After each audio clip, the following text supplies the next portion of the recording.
Welcome back, everybody, to this episode of the Dirt Podcast. I'm your host, Brad Eaton, again joined by my co-host, Andrew Hayes, over here. Hey, everybody. This gentleman in the middle, if you are a Phillies fan or a Major League Baseball in the 80s fan, probably somebody who needs no introduction, but we'll give him one anyways. Dragons' current bench coach, Juan Samuel. Juan, thanks for joining us on the podcast today. Thanks, guys. It's an honor for me to be here, talking baseball with you guys. We love talking baseball, and there's not too many guys that probably have the kind of experience that you have had in baseball. So for those of us who maybe aren't quite as old as I am, let me give you, this was great because I was looking it up and I was like, I saw the baseball card. It was the 1987 top set, that wooden outline one. Yep. That was my heyday, man. The golden age of baseball. It was your heyday too. 87 was a heck of a year for you. Exactly. It was one of the years that I really enjoyed the most. That and my rookie year, 84, and also getting called up to the big leagues in 83, and finding myself playing with some Big Red's machine alumni like Pete Rose, Tony Perez, Joe Morgan. When I got called up, those guys were in Philadelphia. So that year I went to spring training with them, and I didn't really thought much about spring training. I know I'm going to get sent down because I'm kind of too young, didn't pay much attention. I was always in the backfield working out anyway. You didn't get on the big field, right? I didn't get to see those guys much. You're like the Knothole gang trying to peek in. Other than a few games picking up Joe Morgan at second. But I really enjoyed it that year. It was outstanding. Yeah, I mean, a lot of people probably forget that big med machine towards the end there. A lot of them went off other places. Those three guys ended up in Philly, which is where you came up with in the Phillies organization, exactly, right? And I joke with some guys when I was coaching in the big leagues because, as you know, in rookies, they try to pull pranks on those guys when they come up. And they're like, well, Sammy, what they did to you as a rookie? Nothing, because those guys were so business. It was business-like. We were trying to win. They were trying to win the World Series, which we ended up going to the World Series that year. But it was just so focused on winning games that it was no time. And I myself and Darren Dalton were the only two rookies when we got called up in 83. Yeah, it was a considerably older team that year, right? Exactly. We had guys, like I mentioned, Mike Schmidt at third base, Ivan De Jesus was the short, Joe, Pete Rose, and Tony Perez at first base. We had Gary Matthews, Gary Maddox, Bo Diaz, Ossie Virgil, Steve Carton, John Denny, and you just go down the line from there, and it was a heck of a club. That was a great roster. Exactly. So I just been part of that as a kid. I mean, yeah, you're like, I was on that team. Yeah. So they didn't mess with you a whole lot, but were there a lot of things you picked up from those guys, being able to play with them so early on? Tony Perez, really, I used to sit with Tony a whole lot and just pick his brain, and the preparation was the one thing that I took from those guys, and being on time, being at the ballpark early, knowing that, hey, this is your office, it's the ballpark, and you have to dedicate as much time and just keep your ears open, just learning from those guys. It was amazing. Yeah, so that rookie, or I guess technically the year before your actual rookie year, right? You get called up, late season call up in 83, and you make the postseason roster and go right to the World Series. I mean, there's guys that played for like 10, 15 years that never made it. What's that do to you as somebody who just got called up tonight? You're already a little starstruck, right? I mean, you mentioned the roster of guys that you were on. Now you're in the World Series at the same time. Like, do you just sit around with your jaw dropped the whole time, or were you so young that you didn't even care? I was just like a kid in a candy store. I was just like, okay, we flying first class in the minor leagues, you get a kid or everything and gift, World Series gift and on this. And when they made a decision to keep me in the roster for the World Series, and I'm like, okay, I might get some action here. Because when I first got called up, I was platooning with Joe Morgan a little bit. But once the playoff starts, I know Joe was going to play. I started that year in Double-A, actually, in the Eastern League. I was there for like a few months. Then I got moved up to Triple-A for another month and a half. And next thing I know, I'm playing in Salt Lake City, AAA affiliate of Seattle, I believe. I'm not sure. It could have been Seattle Mariners, and I hit 2 homers the night before, and come back to the ballpark. I don't see my name in the lineup. I told the manager, what you got to do around here to play? Right. I mean, I just hit 2 With the hat trick? Right. I I just hit 2 homers. And, what do you need to do? What do you He want? said, you're not playing today. What do you mean I'm not playing? I hit 2 homers last night. He said, no, you're going to play in San Francisco tomorrow. Oh, how cool. Like, I didn't know what to say. Tough crowd, yeah. I had to pack my stuff as quick as possible. Went back to Portland. The AAA club for the Philly was a Portland Beavers in Portland, Oregon. Zoom out there, pick my stuff up. Just got a late flight and make sure I got to San Francisco next day. Yeah. And walking in there and seeing those guys again, I'm like, okay, this time is for real. In spring training, I was just like, this time it's like, okay, I'm in this team now. Yeah, there's my name in the lineup. Exactly. There we go. So how old were you make your debut then? 20, 21? I was 21. 21. I was 21 years old when I made my debut. I started, like I said, in Eastern League AA that year, and then got moved up quickly. You had a pretty quick trip to the minors too, only a couple of years, right? Yeah, I started in 1980 in rookie ball in Bend, Oregon. Then I went to low A ball, high A ball. I was MVP, I believe. I'm not sure. And then I got put on the roster. And then the following year, I was in the big leagues. So how much has high A ball changed from the time that you were in it until now? You're on the coaching side, obviously, and you get to see what these guys are going through. What's the biggest differences between now and then? Well, I think that they're taking care a little bit more, obviously. With time, things have got better in baseball. But the trips are gotten a lot better because all the affiliates are pretty much close, and they had moved teams close to where the main club is. When I was in A ball, I was in Hampton, Virginia. Okay. And AA club was in Reading, Pennsylvania. AAA was in Portland, Oregon. Oof. Yeah. Rookie ball was in Bend, Oregon. So Yeah. You got to see a lot of this country, didn't you? exactly. So now, if you called up a player, he could be at the major league club in hours, especially like from here. And in Philly, they have the AAA now in Lehigh Valley, which is hours. And that's one of the changes that I've seen. Yeah, you obviously haven't had to drive south And on the 75. meals are a lot Cincinnati. better. The meals are a lot better. Yeah.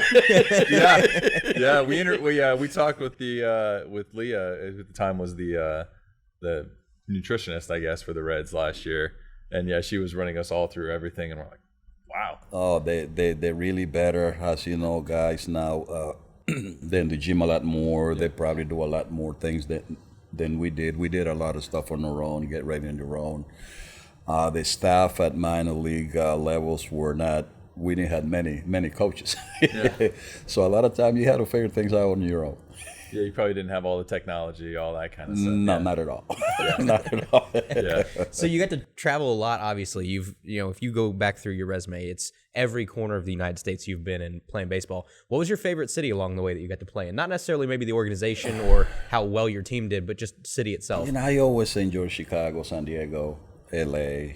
To me, those are cities you can't go wrong with it. So you like the big cities, then? Exactly, because it was a lot to do in your off time. In Chicago, we play a lot of day games in Wrigley Field, as you guys know, and you had all afternoon to go have a nice, decent meal. You had friends come visit you to entertain a little bit.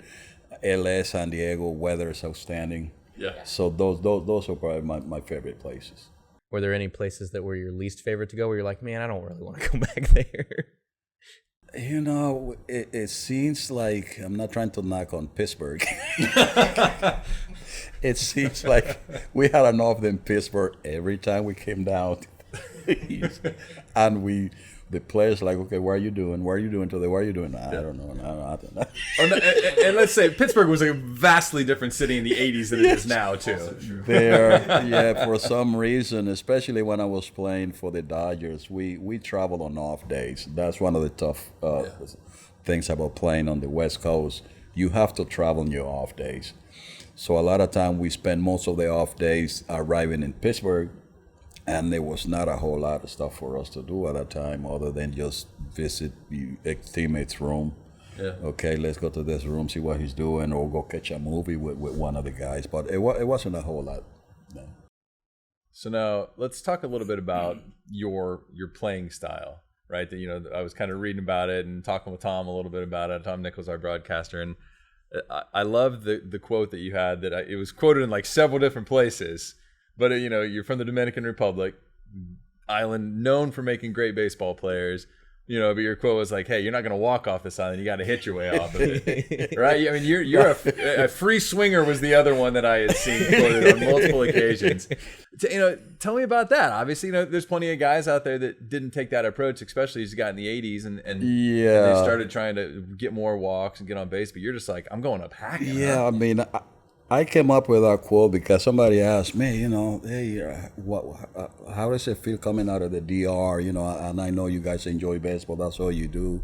I'm like, well, as you know, you can't walk off the island. You have to swing your way out of there. But I used to tell guys that if you see me taking a pitch, it's probably because I didn't see it well. Not that I'm intending to take. I wasn't ready for it. I blinked. But it was one year where they kind of pull up some stats on me. They call me in the office, and I always aggressive. I mean, most of the guys coming from Dominican, we fastball hitters. Mm-hmm. As a matter of fact, Tony Fernandez and Julio Franco, I used to tell him, you guys not Dominican. You guys too disciplined. Taking too many pitches. You guys should be coming you guys are breaking ball hitters. You guys not Dominican. Yeah. What's wrong with you? You're not from my island. No. Not from my... But they kind of pull up some stats on me where I was swinging a lot of the first pitches. Good swings. But I was falling off those pitches. High percentage of them were foul. Straight back. So I'm like, really? When they show me the numbers, I say, okay. So I used to go back to the DR and play winning ball, even though I was in the major league for my first probably 5-6 years in the major leagues. I went back and played winning ball. Mm-hmm. And I used to use winning ball to work on something for my following year. Okay. So this year, that year I went to winning ball and I said, I'm going to try to learn how to hit with 2 strikes on them. I was taking pitches down there, and now down there, people screaming at me. Who's this guy? He's like, I got to get down 0-2. This is what I came to watch. What happened to you? All of a sudden, you taken? Yeah. So I kind of went down there and started working on things and got a little bit better. I was still aggressive, but I started to focus and pay attention on patterns, on pitcher patterns, what they throw in one count and stuff like that, and I walk just a little bit more, not a whole lot. Not a ton. But I used to use that winter ball for kind of work on things for the following spring training. You became more of a professional hitter versus just a swinger. Exactly, at that point, right? Especially later in my career, Detroit, Toronto. Then I said to myself, man, if I would have hit like this 10 years ago, I probably could have been in Cooperstown. But experience does that to you. I mean, at that point, I was just calling every pitch basically that I was going to hit. Yeah. And the days that I wasn't playing, I used to kind of talk to the trainers a lot and tell the trainer, okay, he's going to throw him this pitch. And there it is. And he looked at me like, okay, now after he threw him this, he didn't swing. Now he's going to go with this. He's going to come back with this. And I'm like, how you do that? I said, well, because he did this. He trying to get him to do that. But it comes with experience. Yeah. And that's when I say, how come I didn't do this 10 years ago? But obviously experience. And now that you have that experience, you could kind of pass it on. So speaking of tweaking things, if you look back at your whole career and your stat lines and everything, there's obviously one year statistically that sticks out, and it's 87. So I actually wrote it down. You had 28 home runs, 100 RBIs, obviously an all-star that year, 178 hits, Silver Slugger. What about that year clicked, or what about that year felt different than the others? Well, it's just one of those where you feel like you put everything together. I mean, you everything just fall into place, and I know in '84 I was my rookie year. I had some decent numbers, but I think after that year I started looking at, okay, what they're trying to do with me, what are they trying to do with me, and realized that, okay, they don't really want to walk me because they know I could steal some bases. So now I have to be a little bit more patient, and it paid out. So you mentioned your speed too. It's one thing that's interesting about you and Joe Morgan too. I think a lot of times when people look at both of you, like it's a really cool combination of like speed and power. And which one of those, I guess, for you came more naturally than the other? Which one did you have to work at more? I had the speed. The speed was there, and I always know how to use my hands and my lower half to hit. And it was just probably getting a little bit more stronger that year. But the part of the game that I enjoyed most, it was just running the bases. Really, it's because I kind of, everybody know I was fast. I'm steal bases, but then I hit some home runs, and I was finding myself all over the lineup because of that. I wasn't leading off a whole lot. It was time where I hit behind Mike Schmidt. He hit third, I hit fourth. Sometimes I hit fifth. Well, if we need something going, then Simon, you got to lead off today. So because I could do both, then I was all over the lineup. That's cool. Makes you a little bit more unpredictable too. Exactly. But I didn't really mind, to be honest with me, because that's what I used to tell people. As long as my name is in there and I know I'm going to get at least 4 at-bats, I don't care where he put me. Right. Yeah. As long as I'm there. Yeah, let me swing. Exactly. I mean, you had a long career, right? 16 years in the major leagues, which is probably double, if not triple, what most guys get. I wanted some more. Yeah. I wanted a couple more. I was 100% on my last year. It was 98, I believe. I'm not sure, something like that.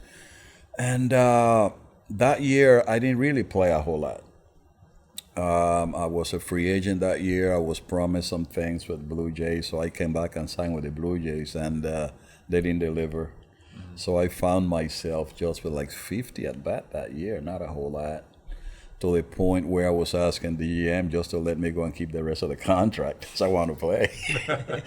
And he's like, no, we're not going to let you go. Then what am I doing? But he knew I was teaching the guys because I always one of those players that was always teaching the younger guys. And he knew I was Carlos Delgado on that team. We had Cruz Jr., Jose Cruz Jr. We had a lot of guys, Sean Green, Alex Gonzalez.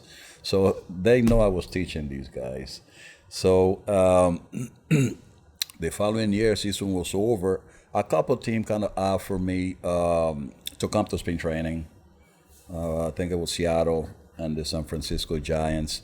And because to those clubs, they look at 50 at-bats and they thought something was wrong with him. He probably got hurt and I wasn't. Yeah. So they wanted me to come to spring training and trying to make a team, and I told them, nah, if you guarantee me the contract, I'll come, because I always wanted to leave the game under my own terms. Mm-hmm. I didn't want to leave the game being released by anybody, but I was trying to get me a couple more. Yeah.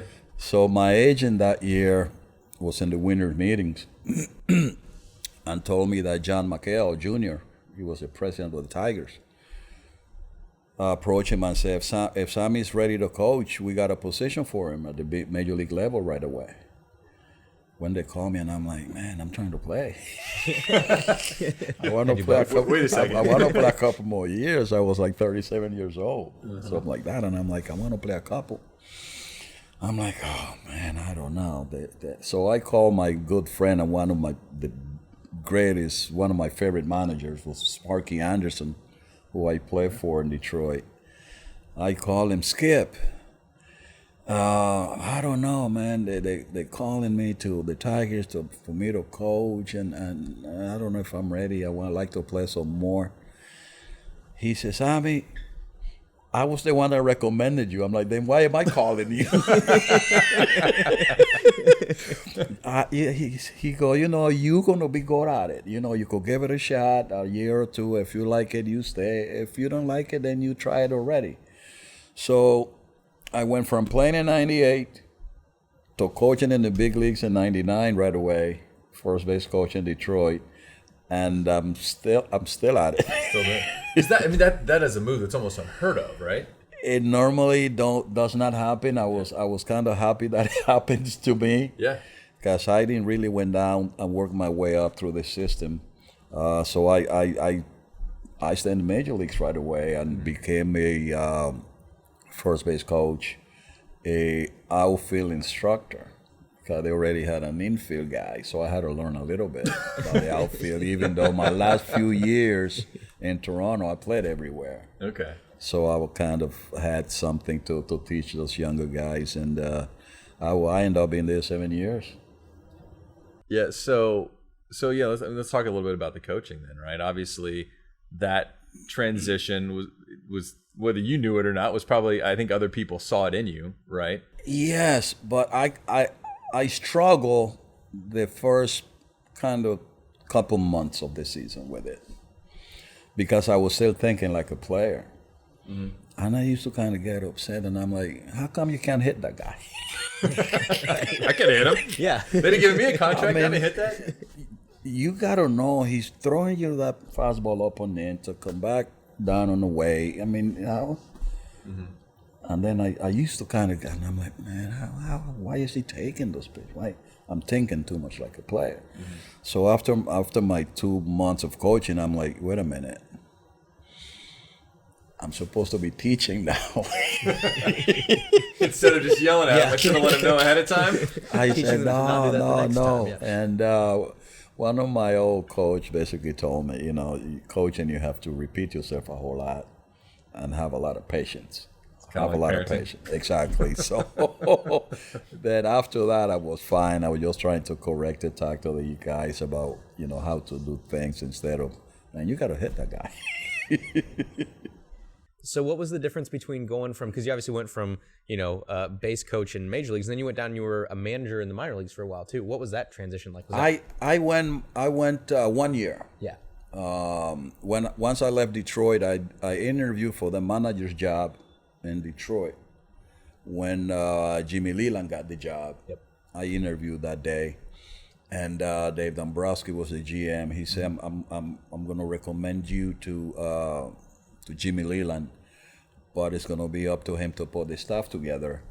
And knowing Jimmy, he always has his guys that he brought everywhere. Yeah. Mm-hmm. So nothing happened there. My mom passed away that year, and I was going to take a year off from baseball, my first one ever. Mm-hmm. So I'm like, you know, I'm just not going to do anything. And my mom and I were very close. I went back to the DR, and I was not going to do anything. And late, might have been December, Omar Minaya called me, and Tony Bernazar, they were with the Mets. They thought I was still with the Tigers. And I'm like, no, you know, Jimmy came in, brought his staff. I'm going to try to take the year off. He said, no, we need you in the staff. I'm like, man, I don't want to do anything this year. It's the 1 year I don't want to do playing, guys. Call me next year. I don't want to do anything. My mom, you know, I'm kind of close a little bit. I say, you know, we want you in this system. If something happens in the major leagues, you here. So what do you want to do? I say, okay, when do you need an answer? They go, as soon as possible. I say, I'll call you guys tomorrow. Talk to my older brother. He said, you know, you've been in baseball all your life. You know, you're going to stay down here, just think about mom and stuff like that. Just go do what you like to do. Mm-hmm. So I talked to Omar. I said, okay, what you guys have available? He said, well, if you want to go, if you live in Florida, we have a team in Florida. We have a Binghamton Mets. Yep. The staff in AAA, we already told them that they were coming. So, you know, you could pick whatever you want to do. I figured, okay, I don't know if I want to go to A-ball, which to me it was like, it was a mistake because I didn't thought about, I live in Florida. I could see my house more often. You're worried about the level of baseball. Right, yeah. You should have been worried about where you're putting your head at night. Convenience. I'm like, I don't know if I want to go all the way down to A-ball. I take Binghamton. Man, the coldest place on earth. I'm You regretted that decision April 15th, still didn't you? available? What was I thinking? I could stay in Port St. Lucie, Florida. What was I thinking? But, you know, they did take care of me very well. I had some, Carlos Gomez was my main prospect, and I had Mike Pelfrey I had on that. So I came to Major League Camp. They brought me to Major League Camp. I spent most of the time with the Major League team. Because the guys I was going to have, I was going to be coaching in AAA in spring training because the manager in AAA had surgery. So all those guys that I was going to have playing spring training games, they were still in the big leagues, major league camp. So I spent most of camp with the big club, really. But going to Double A, I enjoyed it. I enjoyed it very well because I had a good group of kids. I had great coaching staff. I had John Valentin was my first base coach, and Mark Brewer, who was like a minor league lifer pitching coach that knew that league for so long, and he kind of helped me out navigate that year. They asked me to come back the following year to AAA, and the Orioles called. So I came back to the major leagues. Yeah. And this is actually my second time in player development. Yeah. Yeah. So then while you're in Baltimore, they let go manager, and you actually take over as interim manager for 1 year. Mm-hmm. So the tough part about that is, right, you didn't take over a great team. It was like a, it's probably being very nice, actually, about how you would describe that. Yeah, right. but it was what I think I wrote it down here. It was like 15-39. I think they were. Yeah. When you get put in that kind of situation, what's your goal there? Because obviously, no one's coming back to that, and this is going to be a postseason run team. But what's your ultimate goal to take over as an interim team in that type of position? Well, for me, it was a win-win situation. Because first I thought, okay, do I really want to put my name on this? I talked to some folks, and I'm like, they can't be any worse. You're not going to drive it any further into the ground at that point.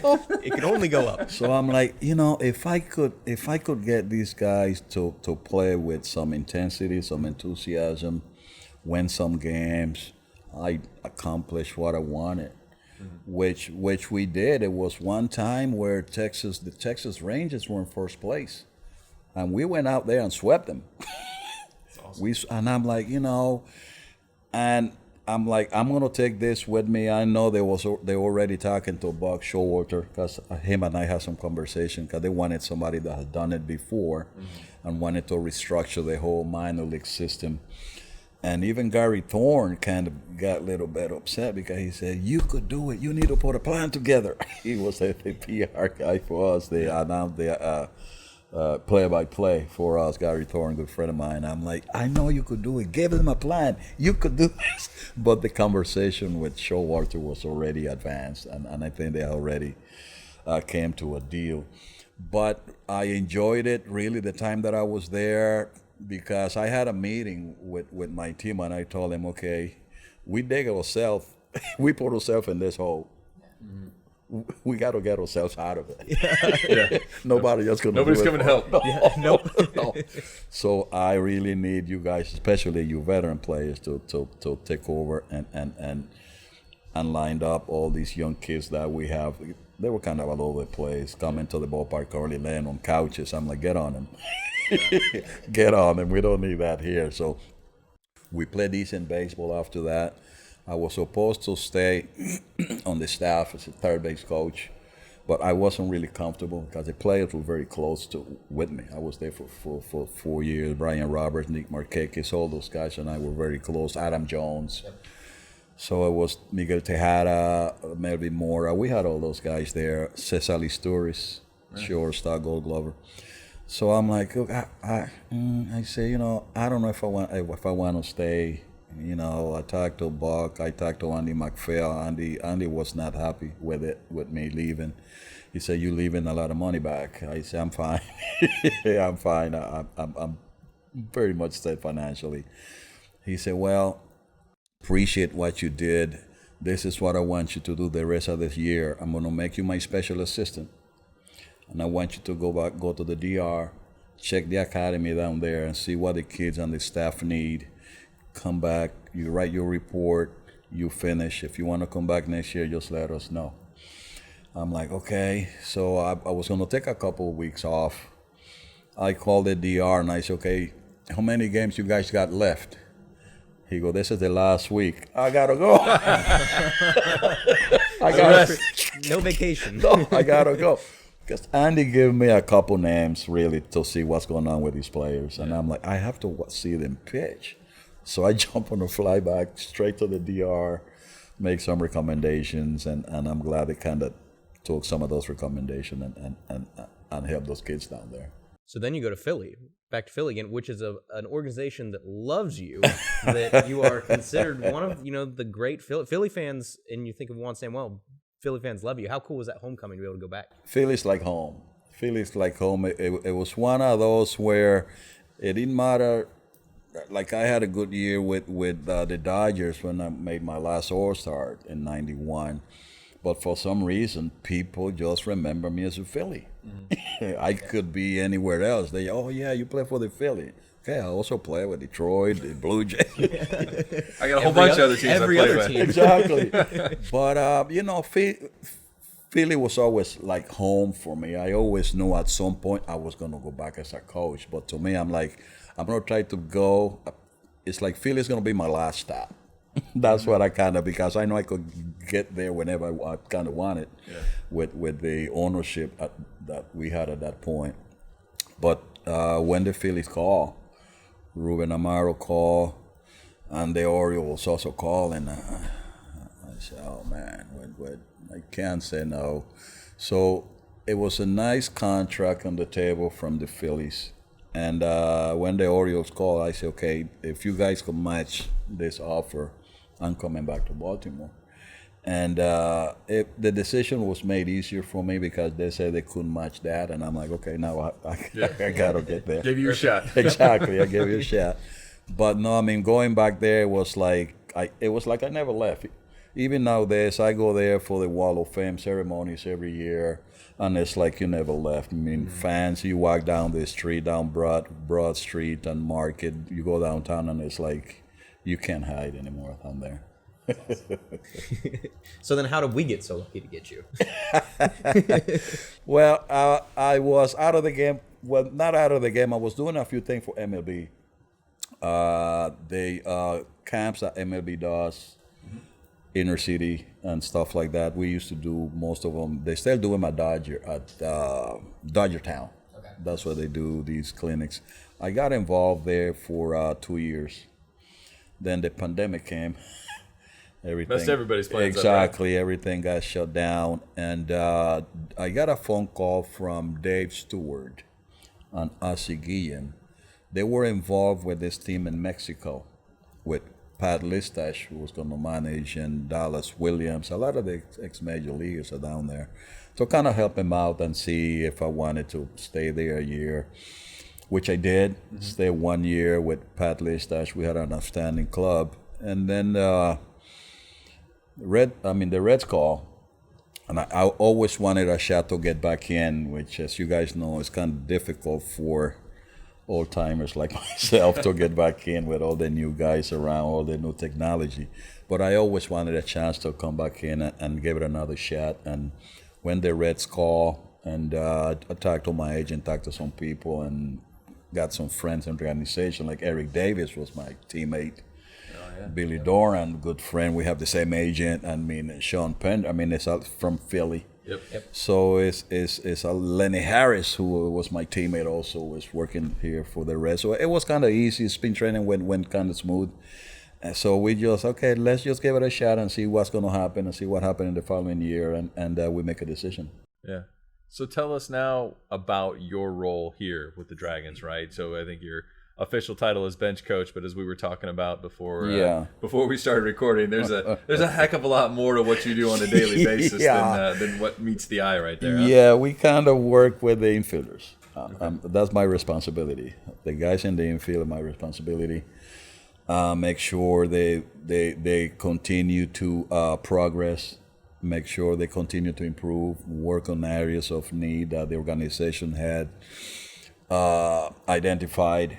With the infield coordinator, Jose Nieves. We work very closely. So just make sure these guys stay consistent, so when they get up to the next level, they know what already to do. And I often tell them, yes, it's A-ball, but the quicker you guys could pick up on some of these things, the less stuff you guys want to try to work on at AA and in AAA. So we basically trying to teach him things maybe that they might have to learn. They could learn in a couple of years. So, but with the experience we had D. Ward also, who played first base. So when I have some first basemen, I get his expertise, and you help me with this guy because I play second base. I play other positions. I'm throwing the ball over. I'm not trying to scoop it out. Exactly. But that's one of the jobs that I do and help Brian with decision. If you have questions about the design of the lineup, who we play, who gets to play, and I know in play development, certain guys have to play probably every day because they need those guys to have a lot of at bats. So you got to be smart enough where you think these guys need an off day because you don't want to kill them. But it is a lot. Also, I have to translate. I'm a translator for the club also. Comes in handy. Exactly. So it's more than what people think. It's more than what people think. Coaching first base, I kind of pick situation and pitch it for the guy to run on. Yeah. That's kind of one of my stuff that I do, and trying to pick up stuff from pitchers, pass it on to the base dealers. And teach him situation where, so like early in this season, we kind of turn him loose a little bit. The organization wanted him to be aggressive. 2 months into the season, we kind of had a meeting with the guys and asked them that we need to make better decisions. So knowing when to run, knowing the score, knowing who's up there so now we're in that phase right now. So I'm kind of letting them know when they could go and when they're not to. So you give them a little extra leash early on just to see what happens. Exactly. And that's kind of started in spring training because they want guys to go first or third. It doesn't matter the situation. We started doing that here, but then, we getting thrown out at third base when we don't really need to go. We got a left-handed hitter up there. The count, 3-1, 3-2, maybe we don't want to run right now. We got a big power hitter up there. We got a lefty hitting. Maybe we want to leave that hole open here if you get a ground ball between first and second. So we got to be aware of all those things now. So what are you seeing out of our infielders this year? Like, what are kind of the big takeaways from the crowd? Because we got some good players this year in the infield. Yeah, we did. The one guy to me, we all know that he's gifted. They're shortstop. We know the guy is amazing there. He's a complete player, enthusiasm. He loves to play. He wants to be there. Sometimes he's asking the manager, I don't need an off day. Sometimes we need one. Probably you didn't play this many games last year, so it's going to be a time where you're going to hit the wall, so you got to monitor that. But the one guy that was so happy he got moved up is Quintana. Because it was a guy that worked so hard at third base and at second base and kept his mouth shut, just did everything that Brian, the staff, asked him to do. So you kind of feel happy as a staff when you have guys move up, because that's basically what we're here to do, is to make sure these guys move up. And when they get to the next level, they know fundamentals. They know what to do. Quintana was one of those. Alex McGarry, who probably people didn't have him as a big name prospect, and he put himself in discussion now, seeing him work tirelessly on first base, and you kind of love that. You love that. Obviously, the guys with talent like Torres, De La Cruz, those guys are there, but even those guys need to work on stuff. You just want to make sure that they don't take things for granted and continue to work. Is it a little bittersweet when someone like Quintana or McGarry or someone moves up where you're like, man, I really liked working with that kid. He was great. He was easygoing, and then you just get some new unknown quantity in there. He was, to me, I did not get tired of watching him make those plays down the line like it was a piece of cake. And I'm like, I started calling him Brooks Quintana. Like, you're making me look good over here, too. Robinson. Started calling him Brooks Quintana. But no, I was so happy for him to get moved up, and those guys are doing well. Serda also doing well up there.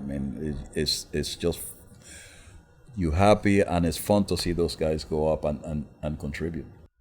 So as a coach, you're obviously looking at the game in a probably wildly different fashion than the average fan in the crowd. So maybe just help us try to kind of give some scope to those people in the crowd, right? Because the people in the crowd are looking at the forest, right? Are we winning or are we losing?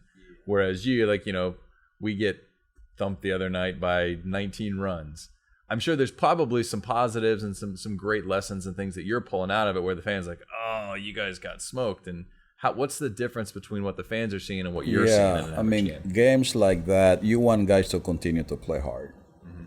You don't want guys just putting the head down, continue to fight. that's not going to happen every night.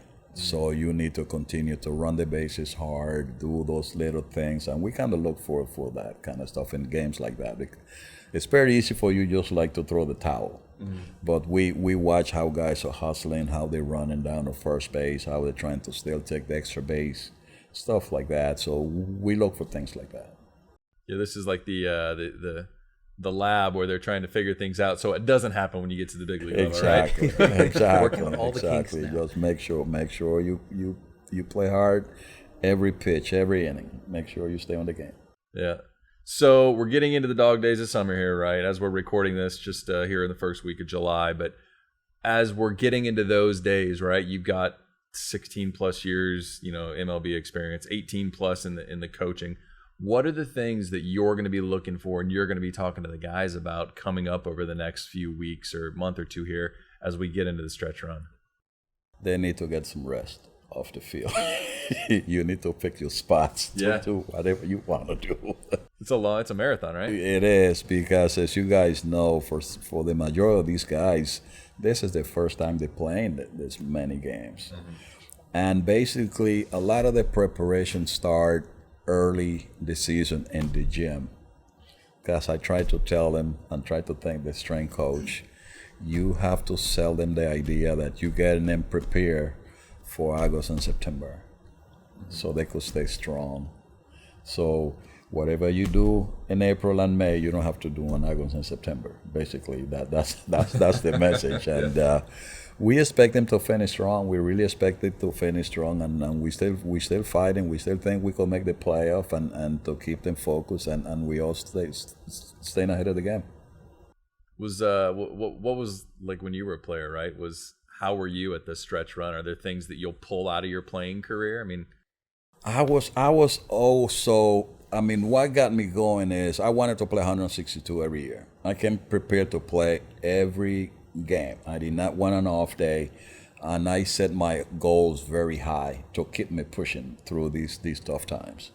Even though I wasn't going to hit 350, 320, I need to hit 320. And I came every day with that goal in my mind. And I know I was in the lineup every day, and I know the team is going to go according to how I go in Philly.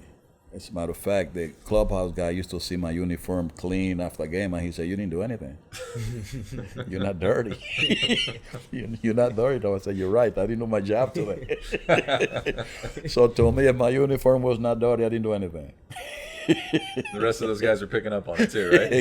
Exactly. So to me, it was, I don't know who that I talked to not too long ago. I told him, "Man, I think it was Torres. He was going to a little stretch."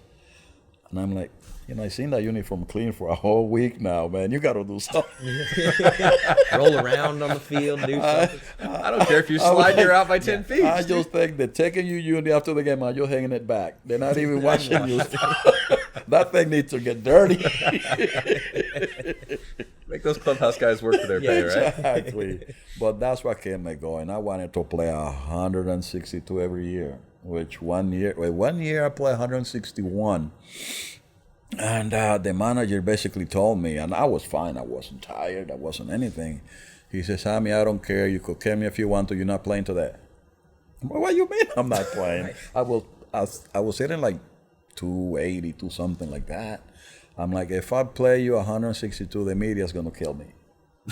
Well, let him kill you. I'm gonna play. Tell him to come talk to me. Right.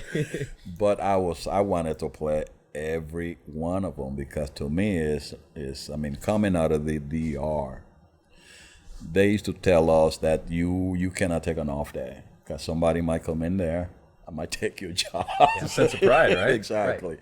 So I was prepared, and even it was days where I wasn't really 100%, to be honest with you. And I never went to the trainer's room. And I'm like, for the trainer to find out if I'm okay, he needs to come to my locker. I'm not going in there. Because it was a time, actually, might have been 84. Pete Rose, I think, went back to the Expos. I'm not sure. He probably went back to Montreal. He went to Montreal. And turning a double play, he really got me good at second base. He got me. Yeah. And I'm like, you know what? he's not going to get that honor to take me out of the game. And that was the mentality that we had. I'm like, no, I could be limping. Play through it. I'm going to play. He's not going to say I got Sammy out of the game. No, and to be honest with you, I was hurt. But I'm like, no, I'm fine. I'm staying. But it was kind of that mentality that you never want to leave the game. Yeah. You never wanted to come out. So that's with your player hat on, though. With your manager hat on, though, and your coach hat on, though, do you want players to be more, I guess, protective of injuries or stuff, or do you want them to have that mentality too, where you're like, I want you to be tough as nails, or do you want to step back as a manager and protect them a little bit more? Well, you have to take the advice of your medical staff. You have your trainers involved, and a lot of times they make a recommendation, and the trainers think that, okay, if you go back and play 1 or 2 more games, you might lose him for a week instead of 1 day. So you got to make a decision. Okay, I'd rather lose him for 1 day or 2 than a whole week. So you kind of take that route. So it's a little bit different now, because you got to take the advice of your medical staff. But that 23-year-old, it's still in the back of your head, man. No, right? the trainer's out. No, I'm good. I'm good. I'm good. I'm gonna make it. You're like, sure you I'm can good? sit. I wouldn't sit, but you can sit if you want. I wasn't the one going to the trainer's room for nothing. I'm like, no, you need to come see me.